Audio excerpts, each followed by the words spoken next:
Okay, welcome back again.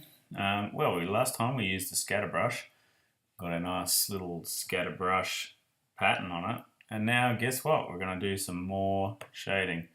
Look, I'm going to get rid of some of these little things. The brushes palette is driving me nuts. Too much here. Graphic styles. We'll need the appearance panel because that's pretty important. We will never need the text again. Color mode over here, we can get rid of that. And we'll need the Pathfinder. So let's just, and I always love my transparency layer. That is really cool. Let's just put them there, just so we've got a few of our layers a little bit more organized.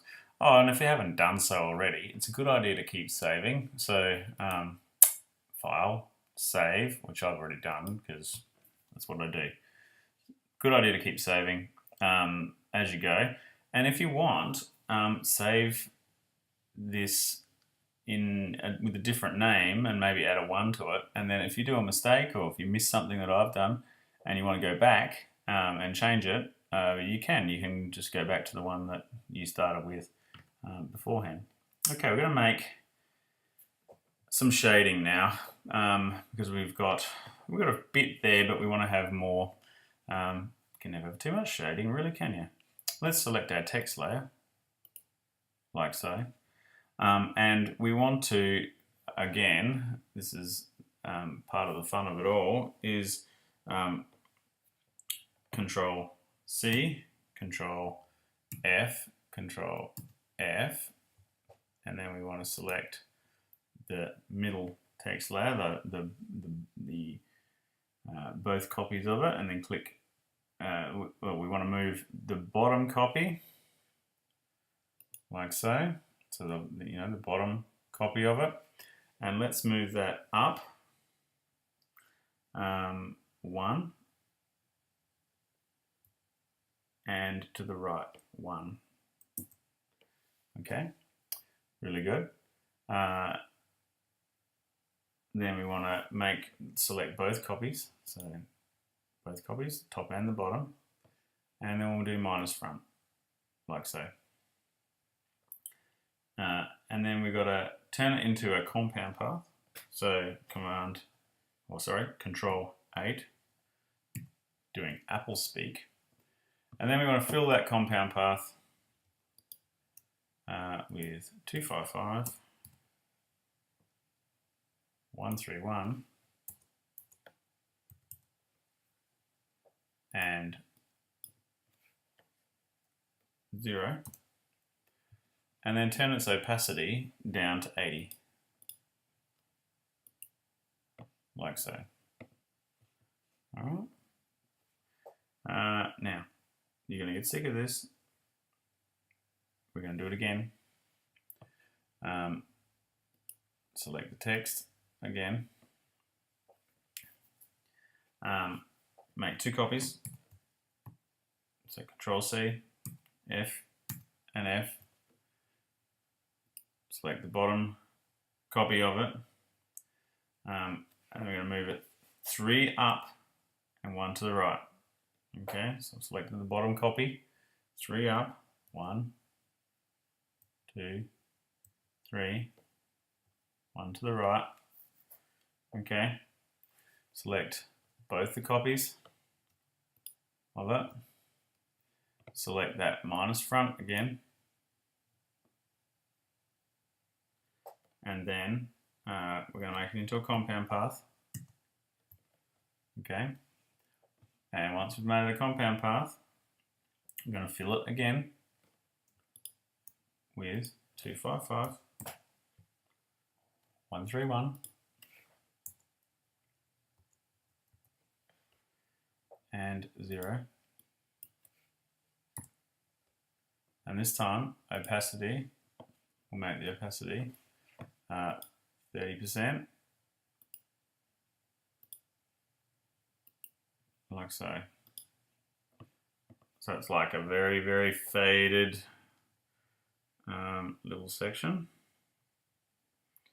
Okay. Now this compound path that I just made, all right, that one there, we're going to take that and we're going to duplicate it So Control C, Control F, all right. Select the copy that we made, and then we're going to go Effect, Blur, Gaussian Blur, 3 pixel radius, there you go, and click OK. It's looking good. Okay, back to selecting text again. So there's our text, select that. Let's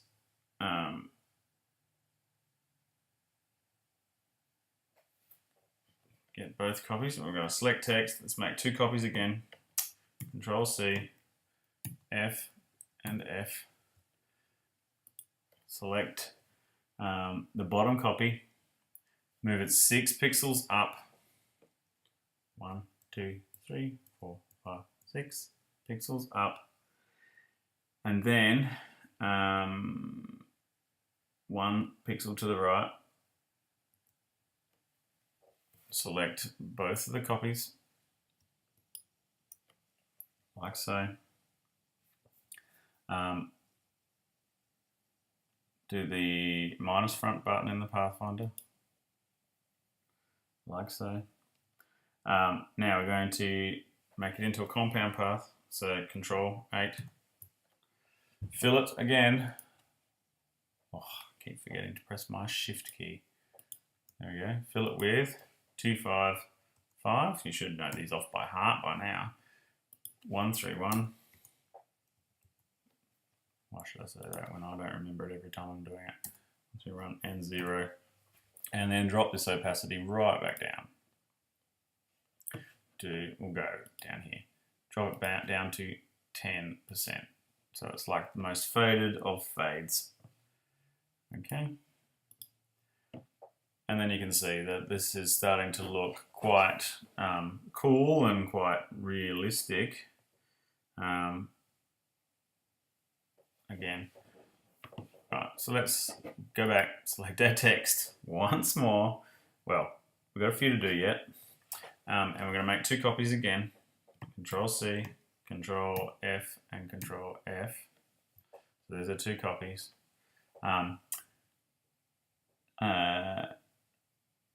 Select the bottom copy. And this time we're going to move it down, something different. Down and to the left. 1 down, 1 left. Okay. Select both the copies again. Now, one of the things that I've done wrong in the past is when it makes a copy, it usually makes copies underneath itself. So you've got to select these underneath bits. Sometimes I've done it the wrong way. It doesn't, I don't think it's drastic if it does it. You've just got to make sure that when you go to look at it later on, you put it in the right order. Okay, so now I click minus front because I haven't done that. And then I want to make it into a compound path because it's not at the moment, it's a group. Make it into a compound path. And then fill it with, hey, guess what? Fill it with 255, a 131, and a 0. Okay. And this time we want opacity to 30%. So you can do that, like so. You can either choose, like that's the thing with all of these things. When I'm saying fill it and whatever, I can do it up here, but you can also do it in here as well if you're wanting to. Okay, and so that's that. And now the fun part. Let's get all of those compound paths that we've made in the last 5 steps. So I can shift click 2, 3, 4, 5 in those last 5 sets, and then Control G. Let's make them a group. Okay, and let's name this group Shadows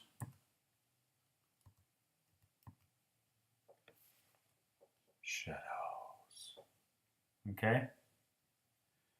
And if it's not already, drag it below the text compound path. So that's it above. No, no, no. We want it below the text path there. Okay?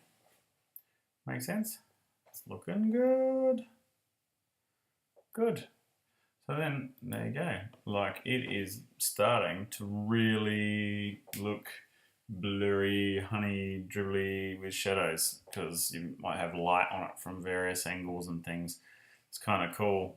Also, remember, I've got this at 300%, so if I zoom out to 100%, it's looking kind of, yeah, fully realistic. Loving it. Okay, I'll see you in the next video where we're going to be using some calligraphic brushes to do some fun. Okay, I'll see you then.